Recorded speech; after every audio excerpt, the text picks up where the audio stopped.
welcome to another First Chapter Friday. Our story today had to be an Irish one.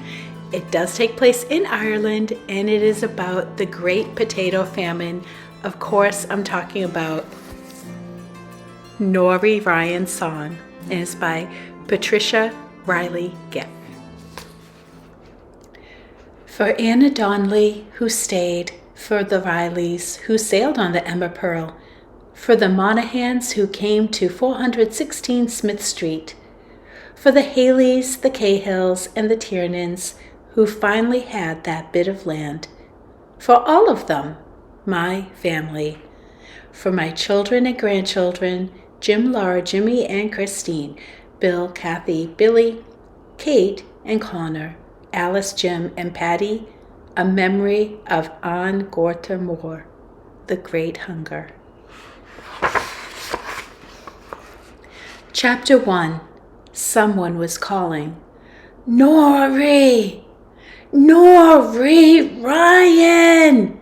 I was halfway along the cliff road.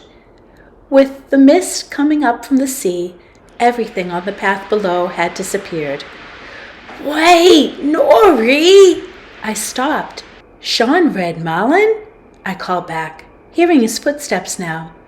I have something for us, he said as he reached me. He pulled a crumpled bit of purple seaweed out of his pocket to dangle in front of my nose. Dulce! I took in a breath. The smell of the sea was in it, salty and sweet. I was so hungry, I could almost feel the taste of it on my tongue. Shall we eat it here? He asked, grinning, his red hair a mop on his forehead. It'll be over and gone in no time, I said, and pointed up. We'll go to Patrick's Well. We reached the top of the cliffs with the rain on our heads. I am Queen Maeve, I sang, twirling away from the edge. Queen of old Ireland. I loved the sound of my voice in the fog, but then I loved anything that had to do with music. The Bally Church bells tolling, the rain on the stones, even the crack of the gannets calling as they flew overhead. I scrambled up to Mary's Rock. As the wind tore the mist into shreds, I could see the sea, gray as a selkie's coat, stretching itself from Ireland to Brooklyn, New York, and America. Sean came up in back of me. We'll be there one day, in Brooklyn.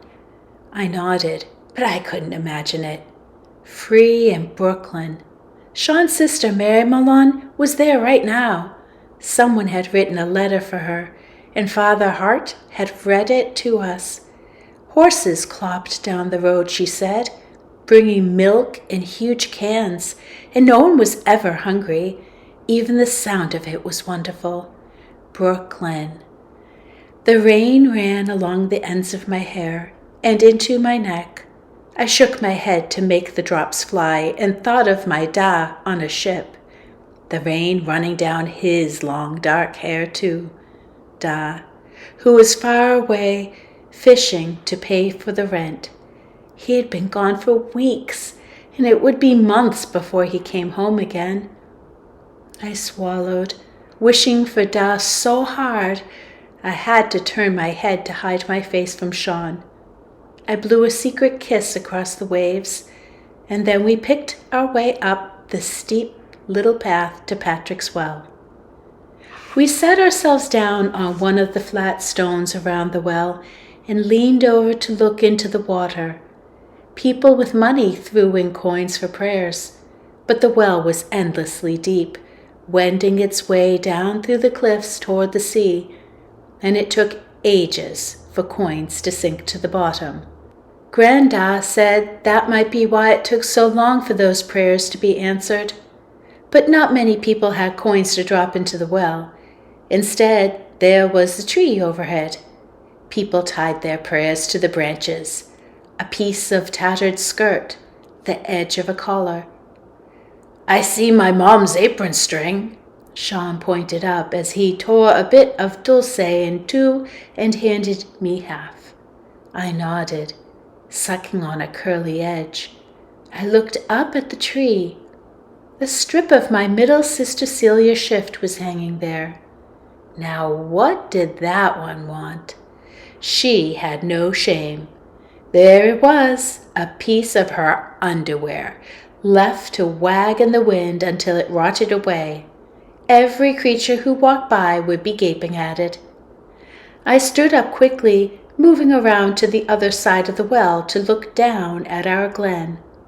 The potato fields were covered with purple blossoms now, and the stone wall zigzagged up and down between. And then something else. "Sean," I said, "what's happening down there?" Absently, he tore the last bit of dulce in two. "Men," he said slowly, "bailiffs with a battering ram. Someone is being put out of a house." Someone. I knew who it was.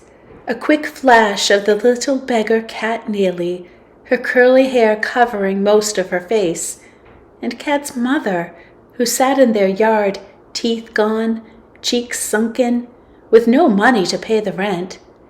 "Don't think about it," Sean said, his hand on my shoulder, his face sad. "There's nothing can be done." "Coins," I said. "If only someone—" I broke off. I knew it myself. No one in the glen had an extra penny. Not Sean's family, not mine.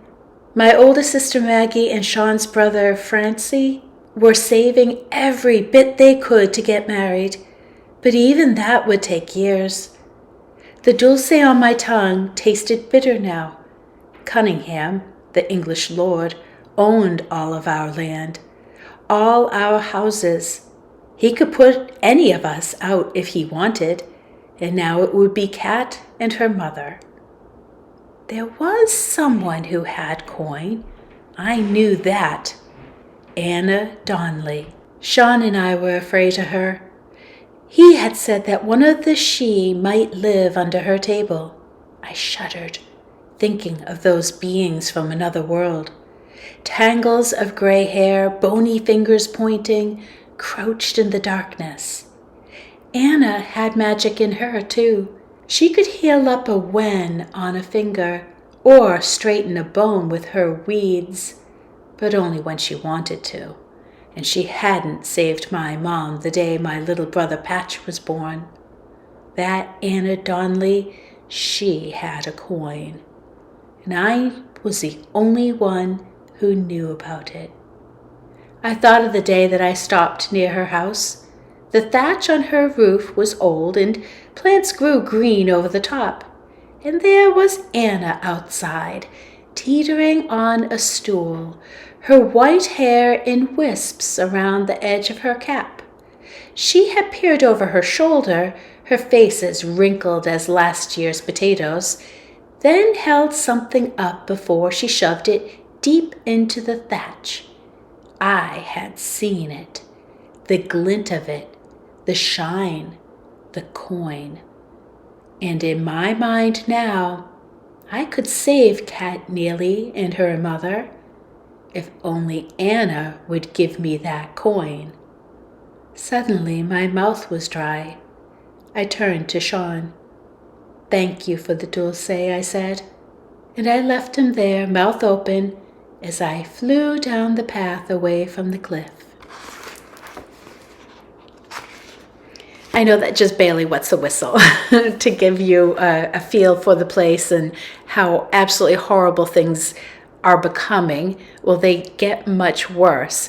And I feel like, especially in the area that we live in, Marshfield, and in the South Shore in general, there's so many people who are from Ireland. And if you don't know anything about the Great Irish Famine, you should learn. And reading a book that is a fiction book story that takes place around a young adult, I think is the best way to learn about your history. All right, well, thank you for listening, and I hope you enjoy this weekend. Take care.